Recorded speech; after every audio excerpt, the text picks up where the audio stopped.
Here's your report. Oh, thanks, Jane. I wish I could hire someone just like you. Try LinkedIn Hiring Pro. It's more than a job board. It's like the recruiter you always wished you had. Hiring Pro uses real-time insights to match your role to LinkedIn's unique network of professionals and delivers a short list of best fit candidates. You'll spend less time sorting applicants and more time talking to the right people. Let's do it. You're irreplaceable, Jane, but another you would be great. Hire right the first time. Post your job for free on LinkedIn today at linkedin.com/quality. In Michigan, you can feel the energy everywhere in the fresh breeze of a riverfront stroll or nightlife that hums with electricity. Let it bring you together in pure Michigan. Find your season at michigan.org. ¿Escuchan eso? Es el delicioso encuentro entre un Extra Crispy McCrispy Strip y la cremosa salsa César. Si así suena, solo imagínate cómo sabe. Salsa César, en McDonald's por tiempo limitado. Ba-da-ba-ba-ba. Coming up, 3 wins in a row for the men's Eagles, some great rugby down in South Africa, and the WER finishes off its second season just around the corner. Welcome back, everyone. This is the Maul Street Journal.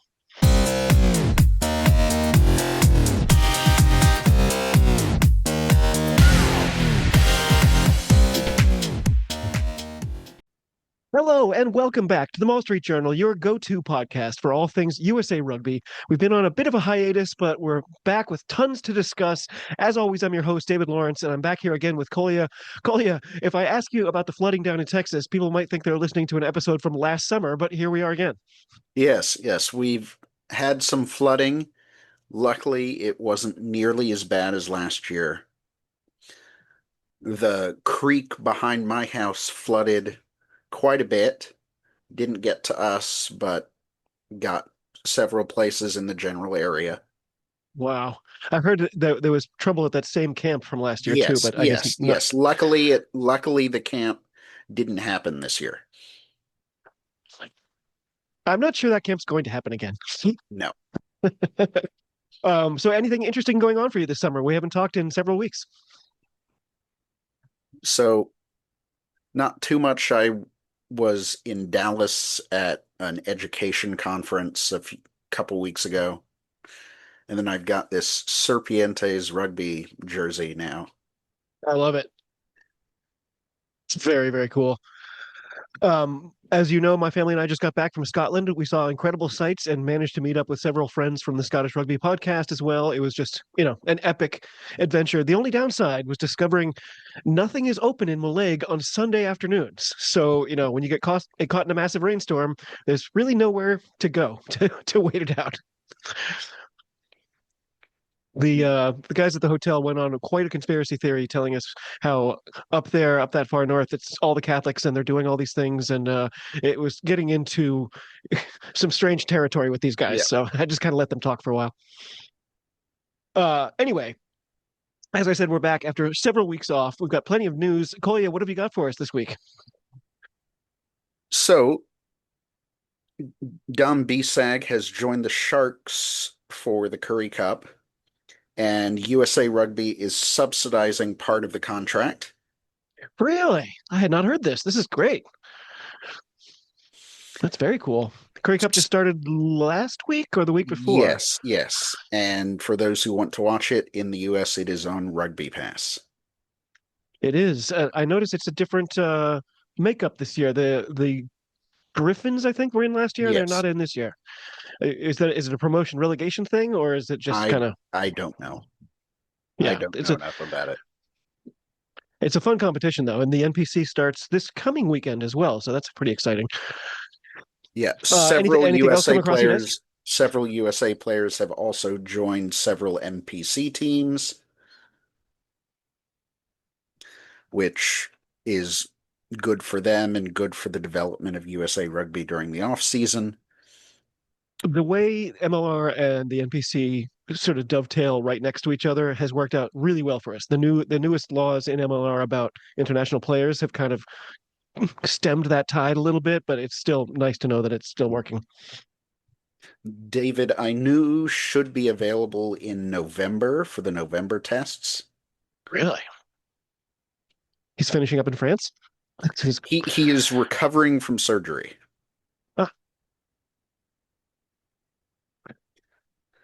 Anything else coming across your desk? Sorry, Spe go ahead. Speaking of surgery, Corey Daniel is having surgery and will be out the rest of the year. I hadn't heard that. Jack Walsh, former Osprey, has joined or has moved to the US and is going to be and was for this Nations Cup series on the extended list of players. Oh, nice. He I like wasn't that. eligible to play, but we will have him. Interesting. And then breaking today, USA Rugby and the Collegiate or College Rugby Association of America announced a strategic partnership designed to support the long-term growth, alignment, and sustainability of college rugby in the United States.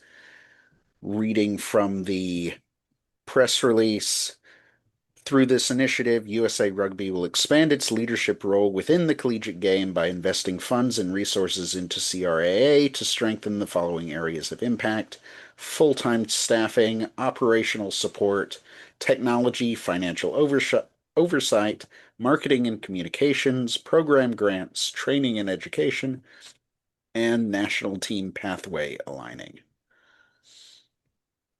Wow. And then increased funding will come through union investment and not require a dues increase. Oh, that's good news. It's really hard to know what to make of a statement like that. It sounds Yes. fantastic, but it also could just be words. Yes. Yes. It's nice to know there's people thinking about it, though. And that Well, is my and yeah, that just is before my we news. started, the last thing I had too, we just were talking about it before we were recording.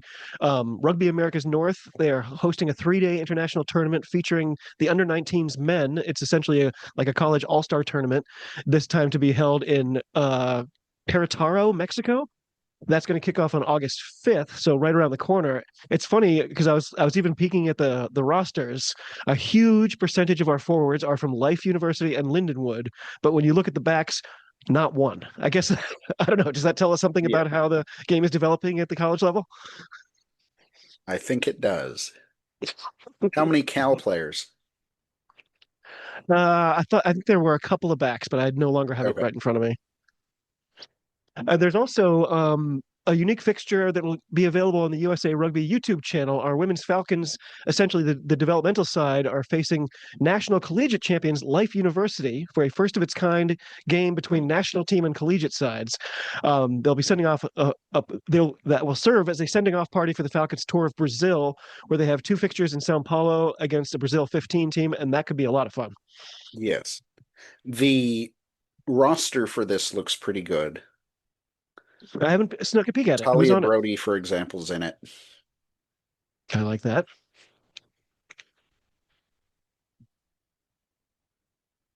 Well, kind of for a change on this show, I'm happy to report that we've had some recent success for both our men and our women. Our women went down to South Africa for a pair of fixtures against the Springboks women. We ended up splitting the results, losing 34-21 in Joburg, then winning 19-26 in Pretoria. Kolya, what were your takeaways from those two fixtures? So the first fixture was the scoreline does not represent that match. The Mm, Springboks completely destroyed us. It was, or we were nilled during the first half. We showed some fight in the second half, and I think we built on that fight for the second game. But that first half was bad, and it also showed where the Springbok women can go from here because definitely. they looked amazing during that first half. Yeah, it's funny. That's exactly what I had in my notes too. Like the coaching takeaway from this has to be look what we did in the second half because they Yes, blew our doors off the first half. Was it 5 tries, I think, I before think so. halftime? Yeah. Yeah, we were down 29-0 at halftime. But I really like that resilience. Especially Caspar Gel got yellow carded at the 25-minute mark. Like it was a tidal wave of dominance. Yes. But so if you're the coach, what's the message to the players after coming back and putting some serious points on the board? That that the parity in women's rugby is there, and we have to be awake for all matches now. You can't just go into a match against, say, the Springboks like we did 5 years ago and think this is going to be a walkover. True. In the second fixture, Hope sprang eternal force once again. Hope Rogers adding 2 more tries to her career total. Kolya, this was a really fun match. What were your thoughts? We had a different pairing at 9 and 10. Was that kind of a key difference for you? I think so, but not as much as, or like, I still hope for Bargel to be our normal,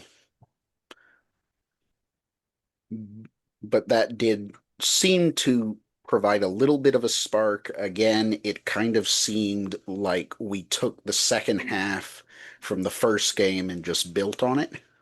Hmm.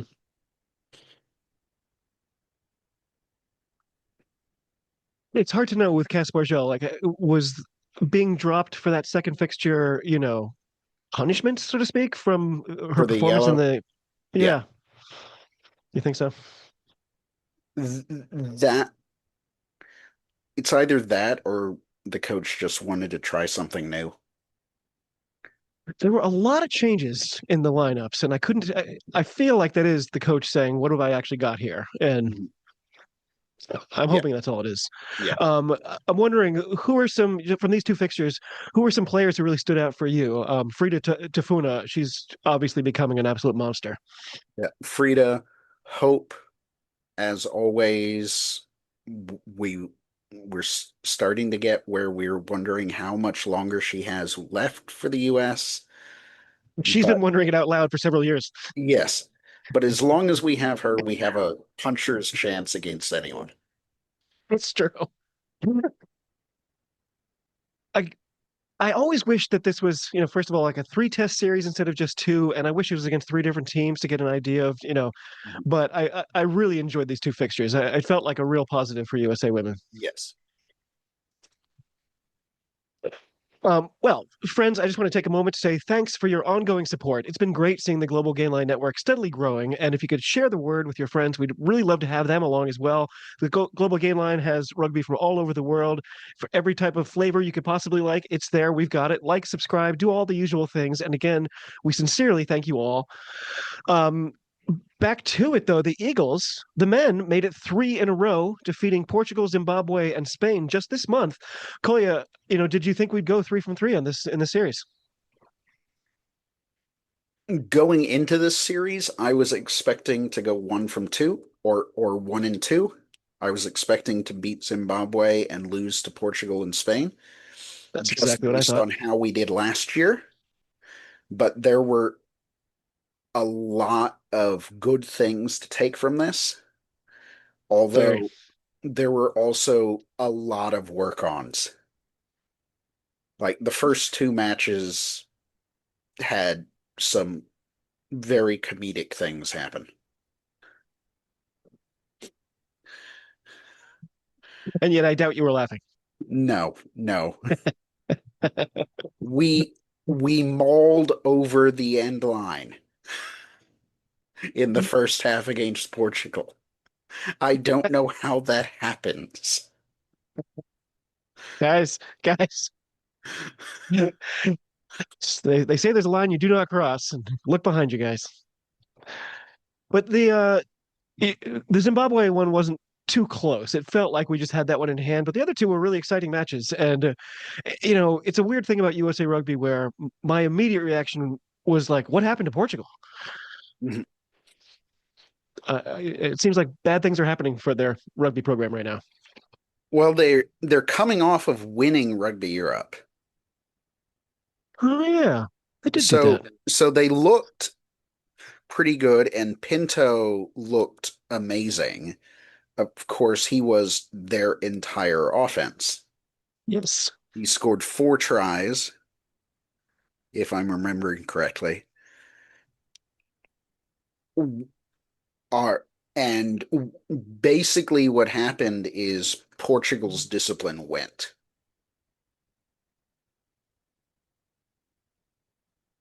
We ended up sneaking that one out by a single point. What was the how did that unfold at the very end? I'm actually really thrilled about how that or how the end result went. So we got a penalty from about 45 meters out in the 78th minute. Hilsenbeck slotted it through.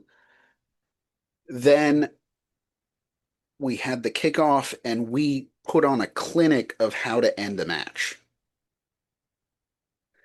Yes, we might have lost 25 meters by just giving it to one of the forwards, having the forward fall down, restarting. Yep. But that is what I've always wanted to see. It shows what you can do.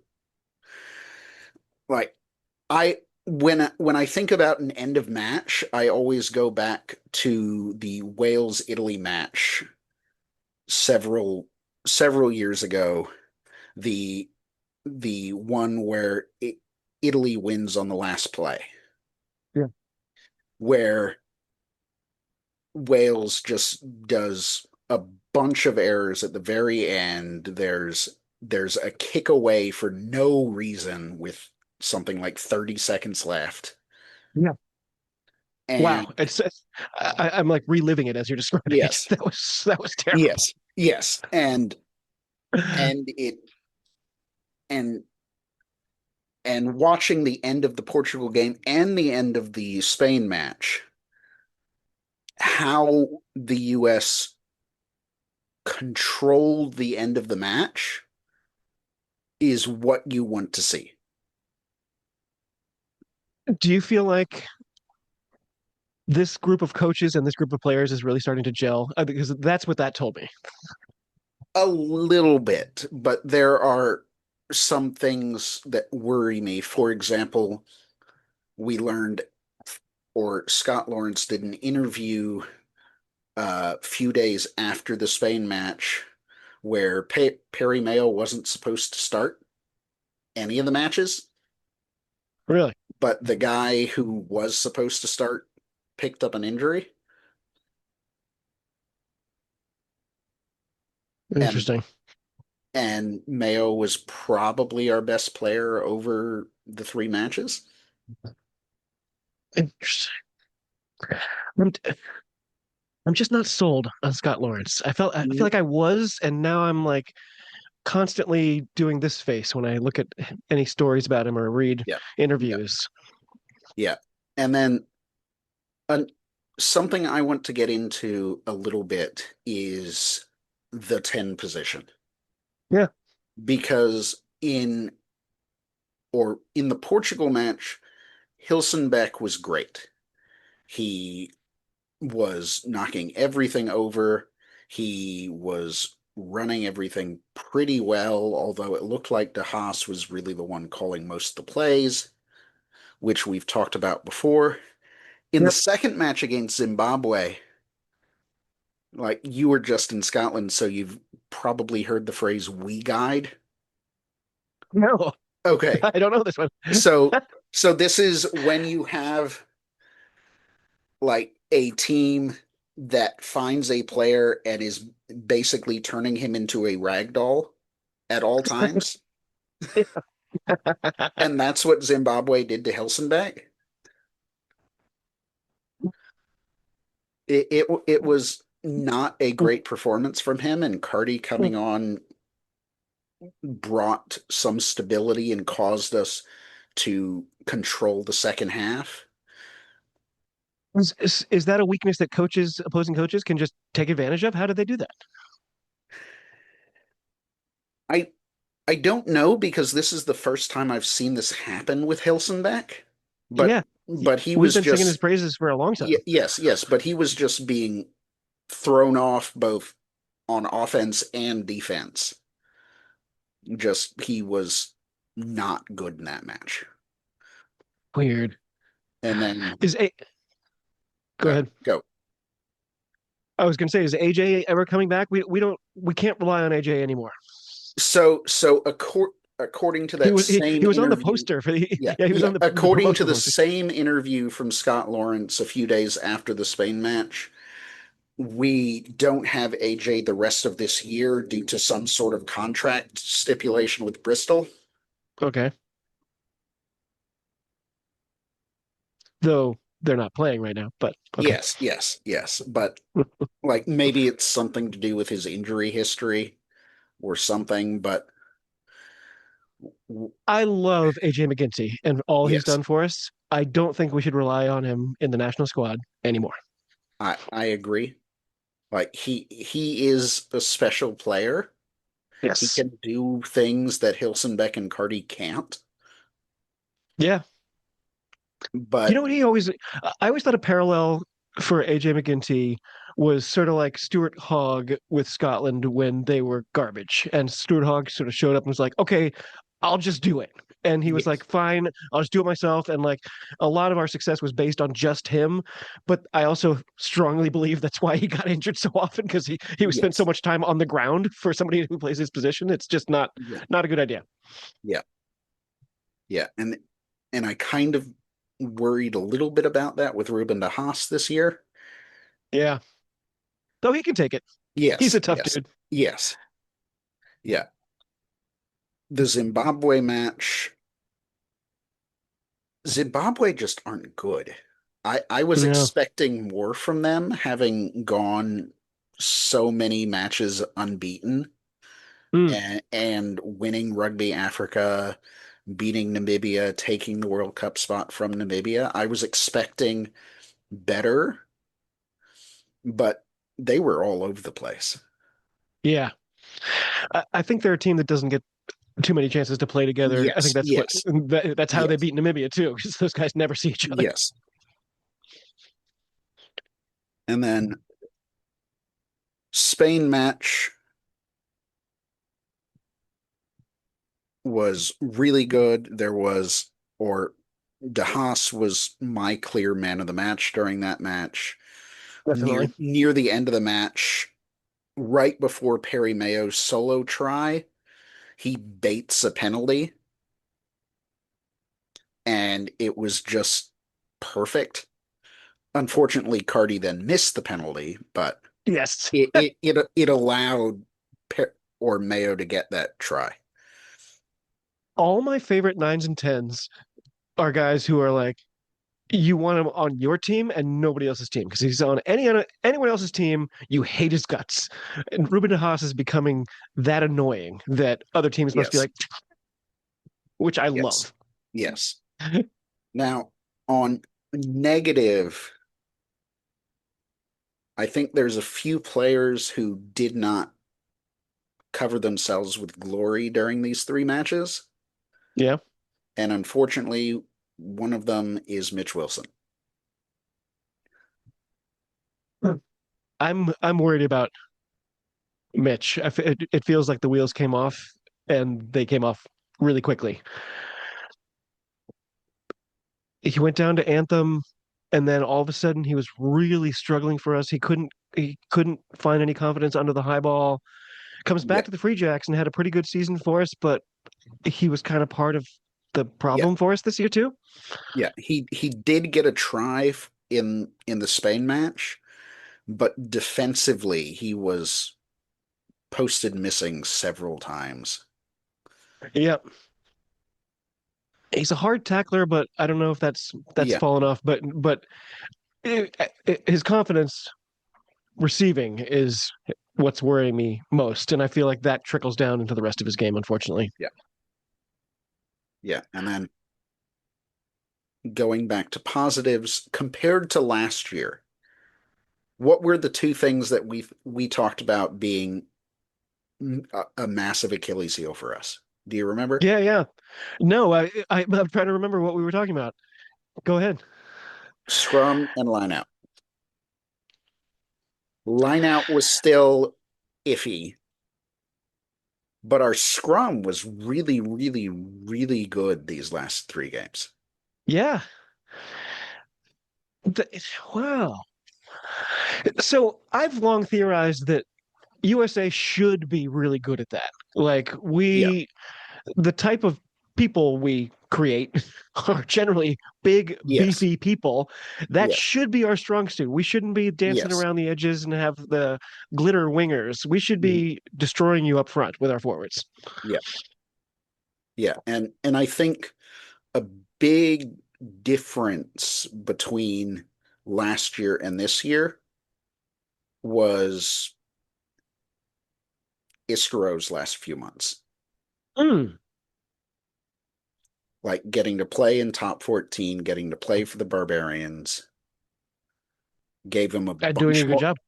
Yeah, not or not being the only thing that Old Glory had, being a prop who had to play 80 minutes most matches. Yep. I think that gave him a lot more confidence. That's a great shout. I think you're absolutely right. Mhm. I I hesitate to say it, but I'm feeling positive about USA men's rugby right now. I feel like the signs are like the arrows are pointing mostly up. There's obviously silly things we still do and Yes, things that come from lack of cohesion and time together, yes, but the international experience our players are getting is rewarding and it yes, seems like it's things are clicking. yes. And I'm really excited for the Georgia match. Yeah.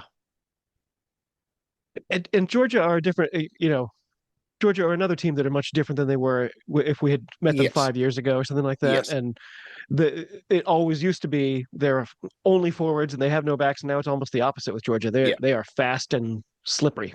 yeah. When is that match? I think it's November. It feels like we got more fixtures this year as well. The one of the problems Yes. has always just been just getting experience. So, Kolya, I'm going to spring this on you, and because you're a rugby coach and a rugby philosopher, they talk about everyone always says high performance. Steel sharpens steel. You need the toughest competition to get better, and I see that. But if the USA Eagles men played the Springboks and nobody else, we'd get our doors blown off by 90-0 every time, and then your morale is crushed. So Yes. what is the perfect space? What teams should USA men be playing right now so that they can get better, not have any walkovers, but not have the crushing defeats? Was it this series we just saw? I think this Nations Cup is actually a godsend for USA Rugby Feels like it, right? Is this the because perfect it gives spot? us teams that we can beat, but also teams that could beat us. Yeah. Like I I was know I was that's kind genuinely of scared for Portugal and Spain. yes. Absolutely. I think that's right. So is that going to continue or are we going to be able to is this series going to keep happening? It's always hard to know with the USA. Yes, it's hard to know. This is the first year that this has happened or that this thing has happened. So, I think you and I are both advocates for more North and South America competition as well. I feel like yes, the USA team should spend a lot of time in Central and South America. I agree. I think we should be setting up when the schedule allows matches against teams like Uruguay, Chile, Brazil. Brazil. Yeah. But I think another thing that's been helpful, and this is kind of goes against the like what you'd think is the contraction of MLR has actually helped USA Rugby, at least this year. Interesting. How so? So what we have is, or when we had the number of teams we did, we had a lot of talent spread out. Right. And now most of that talent is consolidated. So they're playing against each other. And the players who were or and it's also forced players like Iscaro to go abroad. Hmm, that's a good point. It's interesting because I know you're a Welsh rugby fan as well. Yeah. That this ongoing conversation about the WRU can, eliminating a team or maybe even two, all this talk, the optimists say, oh, yeah, but that would be good because then only the best players would still be playing and Yes. stuff like that. Is contraction just a sadly helpful thing? Well, I think there's a difference between the WRU with the regions and what USA or USA Rugby and MLR. Mm, Largely because the regions all have academies and they're all bringing new players in, right, right. which the MLR clubs don't really have. No, we do not have that. Wow. Like if we saw contraction in, say, collegiate rugby, that would destroy USA Rugby long term. I think you're right. But I'm if you had something like, if the URC lost, say, 3 teams,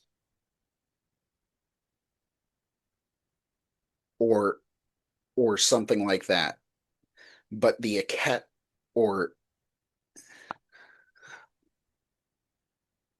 there might be more competition within the players that are already there.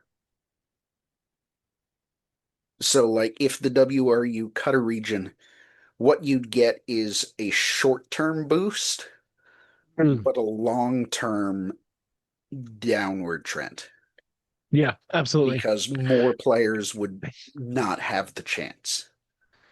It also seems like if you're a rugby player in Europe and your current opportunity disappears, you have more opportunities than an American player has. In other words, you could go to Japan, you could go to, the Curry Cup or something like this. Yes. It doesn't seem like USA players end up in Japan. It doesn't seem like we end up in France, except for a very few, you know, Yes. exceptions. And at the Pro de Deux seems like a really good level. We should be Yes. there should be American rugby players in the Pro de Deux and in the NPC, like just infiltrating. Yes. And Though it from looks like that's what the plan is with all of these USA players going to the NPC for the season. I really like that. Just out of curiosity, so we're pretty close now, surprisingly, to the next World Cup in Australia. We will be we're in a pool with France, Japan, and Samoa. I don't know. I think we could do okay, but like looking at that next World Cup and then ours. How are you feeling? You've been a fan of USA Rugby for a long time. Are you feeling like yes, we're So doing the right things? Do you feel like we're missing steps in investment? so I think, as I said earlier, the Nations Cup, if this continues, is going to be really helpful for us. And I think another thing that's going to be helpful for us is stability in MLR. Like, crossing fingers, knocking on wood, we're not down more teams yet. Like, there's always the rumors that a team is going away. But last year we had the final and then boom. Yeah.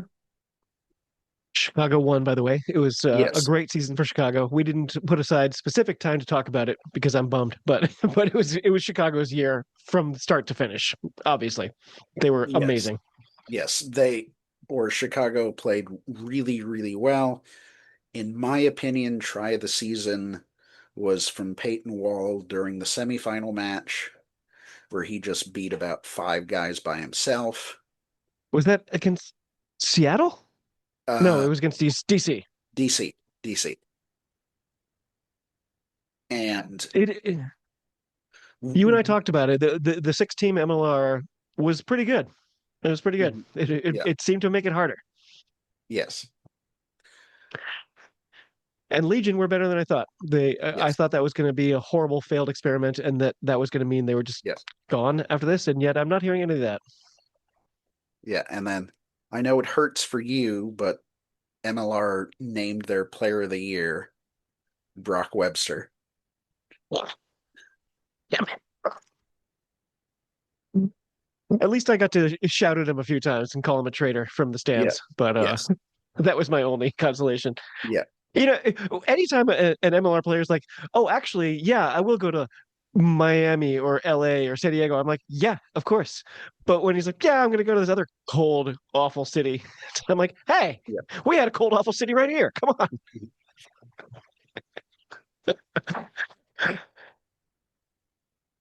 Well, what do you expect to see out of us in this World Cup in Australia? I feel like we can beat Samoa, not because we're necessarily better, but I think Samoa is in a shambles right now. Yes. And Japan has been really good, but I think they're on a little bit of an ebb. I think we might catch them at the right time in 2027. Yeah. And we have no hope So against France. France is going to send their, 60th through I, 75th players. I was more positive about the Japan match before this latest round of Nations Championship matches Yeah, because Japan played very differently than they have been.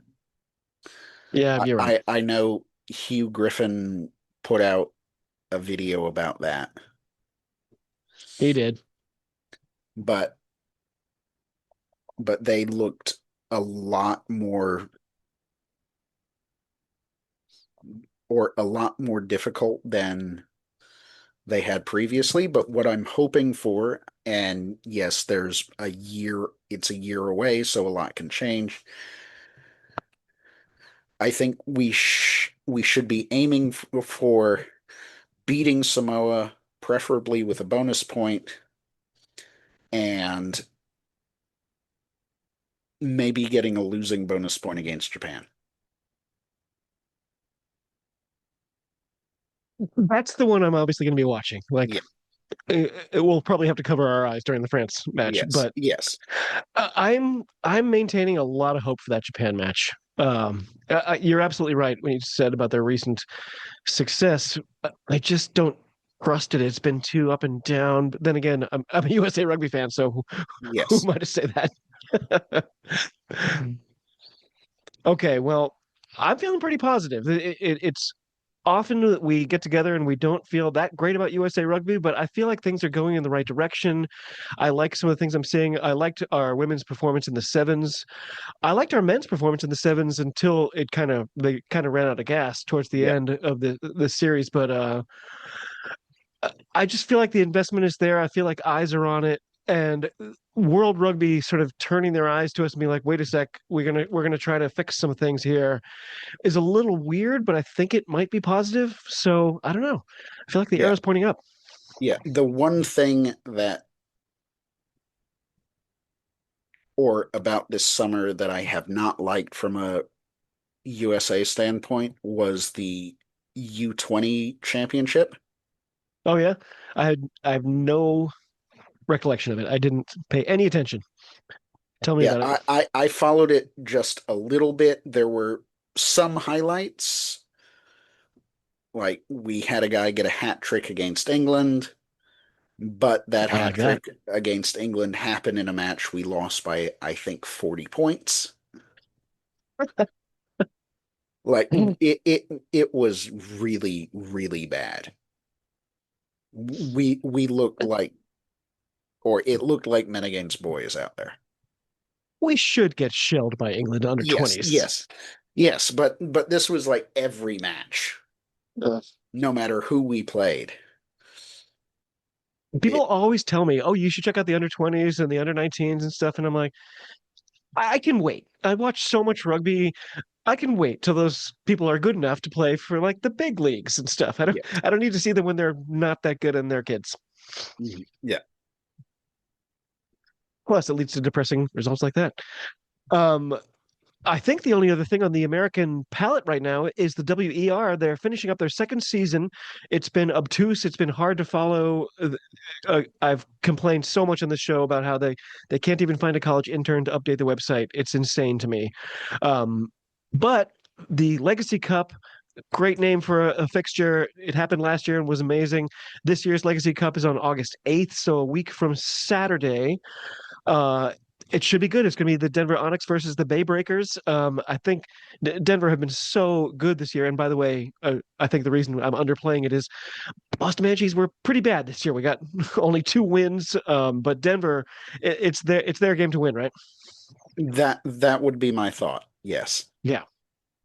Is that the team that's the breeding ground for USA Rugby? Is that where all the players are? You know, I, germinating. I don't know, but based on how they're playing, I would hope so. We had a lot of USA Eagles coming from Harvard, and it seemed like there was a crop of Yes. them all at once. Almost all, like, was it biochemistry? It was interesting, Yeah. really nerdy, amazing people. But I feel like there's a geographic shift right now. Mhm. Yeah. And then there's also on August 15th, USA versus the Argentina 15 in Fort Lauderdale. Really? Oh, I Yeah. didn't know anything about that. Oh, that's cool. Wow, that's going to be a hot fixture. Yes.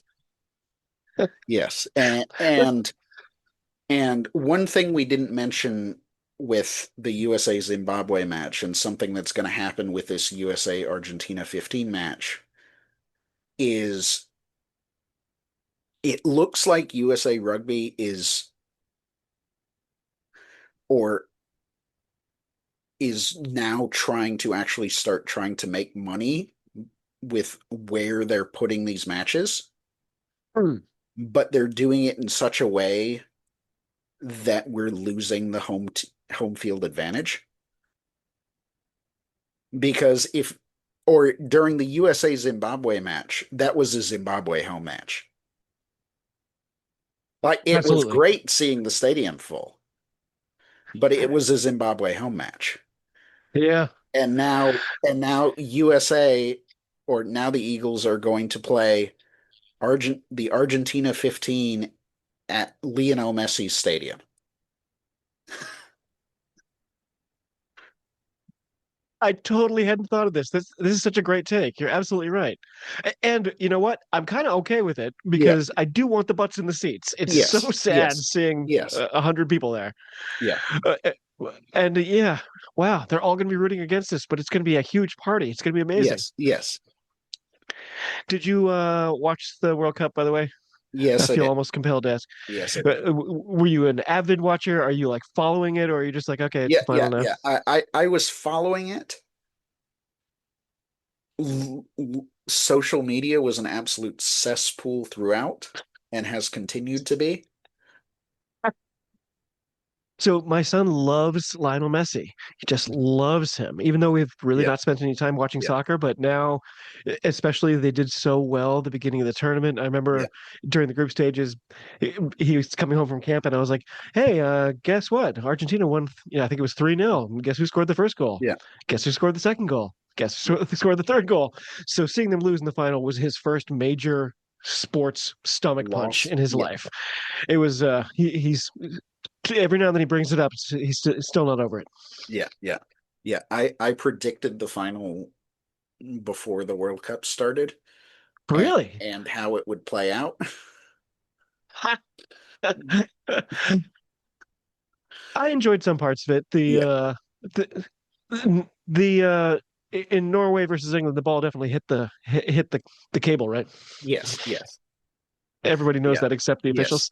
yes, I liked the Norway coach though, being like, "Yeah, that's not the reason we lost the game. The yes, ball hit the yes, cable, but that's not the reason we lost." I was like, yeah, "That's the right thing to say for a coach." yeah, yeah. Okay, well, this has been great. It's nice to see you again. I'm glad that you are safe and dry. The creek hasn't come for you yet. We've got more USA stuff to talk about very soon. We'll be back, and thanks for giving us our little hiatus to all our listeners. Please like and subscribe and tell all your friends. And until next time, this is the Mall Street Journal. Thank you so much.